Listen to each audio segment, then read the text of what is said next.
Dumela Muthabra. The Daily Investor and my broadband articles attempt to draw a neat line from Eskom's collapse to racial transformation policies. They're just trying to draw a neat line. But this framing is not only reductive, it is misleading. It is misleading. The truth is more complex than that.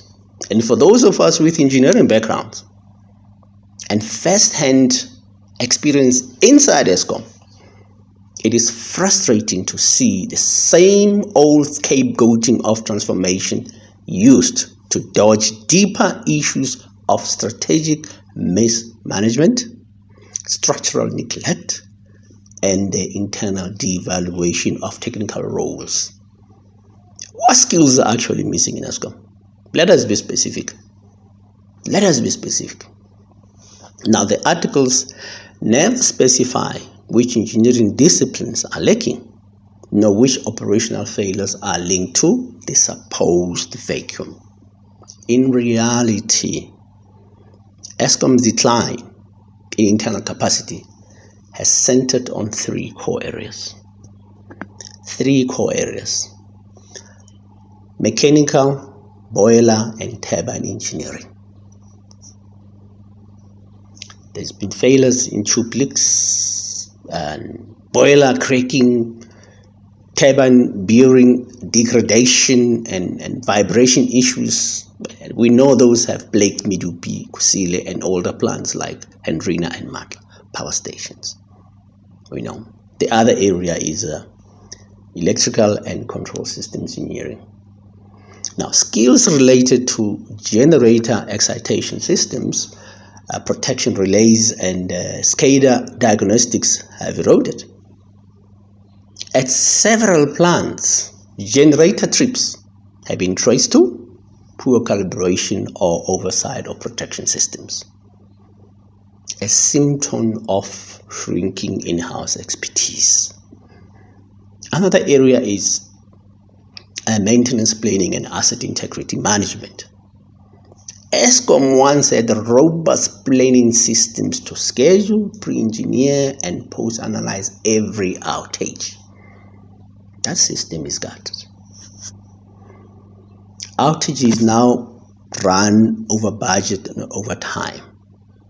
Not because engineers are incompetent, but because they are no longer doing the job. Contractors run the show. Now, there is also another area. System engineering and root cause analysis, RCA.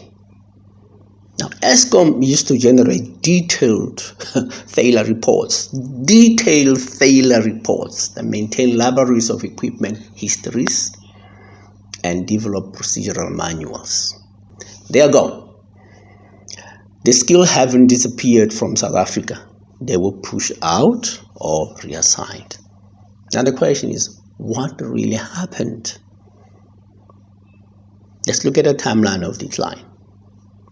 1997, I'll start there. Eskom generation management faced with high turnover among young black technicians and engineers. Now, instead of addressing the root causes, like poor career development, lack of mentorship, or toxic workplace culture, you know what management did? Generation management responded by hiking salaries for this group above market rates to make it difficult for other employers to hire them. They made them expensive. Now, the increase were not merit-based, as you can see. They were blanket incentive aimed at retention. Now, at the same time, experienced staff, many of whom had given decades of service, were ignored and excluded from these benefits. Promotion also skewed in favor of the young and newly hired, often at the expense of seasoned professionals with far deeper knowledge of the system. So, the fallout was predictable. Senior technicians, senior engineers, senior technologists, and other engineers became demoralized. They were sidelines and in many cases left Eskom altogether. This is when I also left. I left Generation for a role in finance and business support within transmission. Now, the loss of institutional memory and practical experience that followed was the first major rupture in Eskom's internal skill pipeline. It was not transformation that caused the problem. No, it wasn't.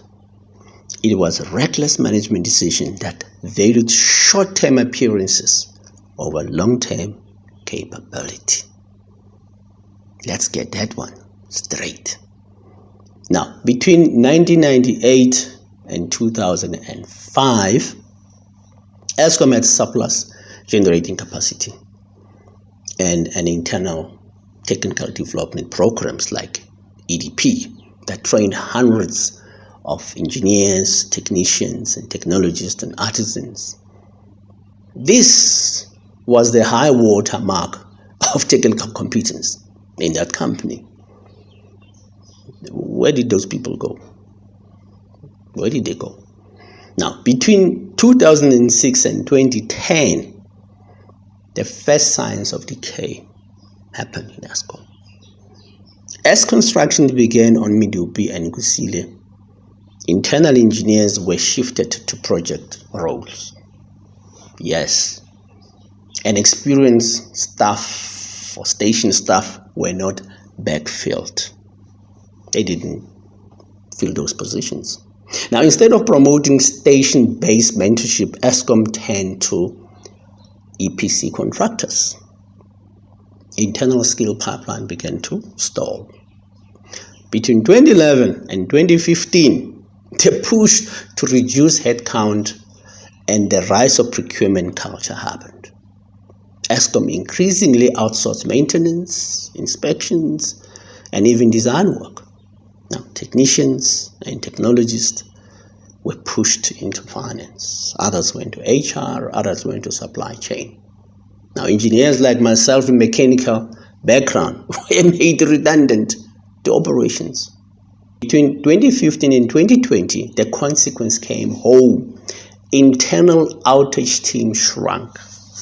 Boiler failures at Duba, Kendal, and Tutuka exposed the absence of experienced diagnostics and asset management. RCA reports either weren't produced or were outsourced and ignored. 2021 to present, the board finally acknowledges skill losses. But rather than rebuilding internal engineering capacity, Eskom seeks external help. A code for contracting foreign utilities or private operators. There's a problem there. So race is not the problem. Eskom's own priorities are a problem. See, the two articles blame transformation for the skill crisis. This is both offensive and incorrect. The problem is not black engineers. It is that Eskom chose to displace experienced people of all races for short-term financial targets and centralized procurement power. Let us be clear. Eskom never lacked skilled engineers.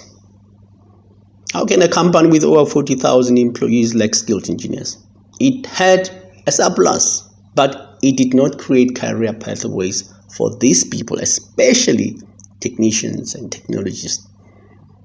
Many of us were sidelined, placed in supply chain roles, or watched as our engineering posts were frozen. Promotions were political, yes, but not purely racial. Bureaucracy, favoritism, and mismanagement played equal parts.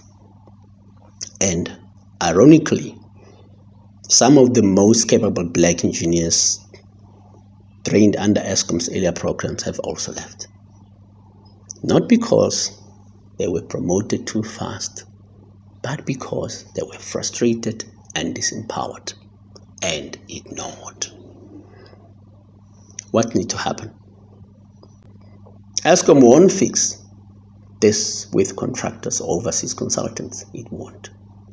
It must rebuild internal engineering teams, especially in mechanical, electrical, and systems disciplines. It must revive station-based mentorship and root cause analysis culture. It must reintegrate experienced technologists, artisans, and engineers who left out of frustration. Try to reintegrate those people. It must decentralize decision-making to stations, not megawatt park. It must recognize that institutional memory and plant-level experience cannot be replaced by tenders. No, it cannot be. Now, the myth that Eskom ran out of skills is a cover story. How can a company with over 40,000 employees run out of engineering skills? How did we get to 40,000? What really happened is that Eskom devalued its own talent pool while outsourcing its core functions. Until that changes, no amount of external help will fix what is broken. Eskom management is the root cause of Eskom's problem. Finish and clear.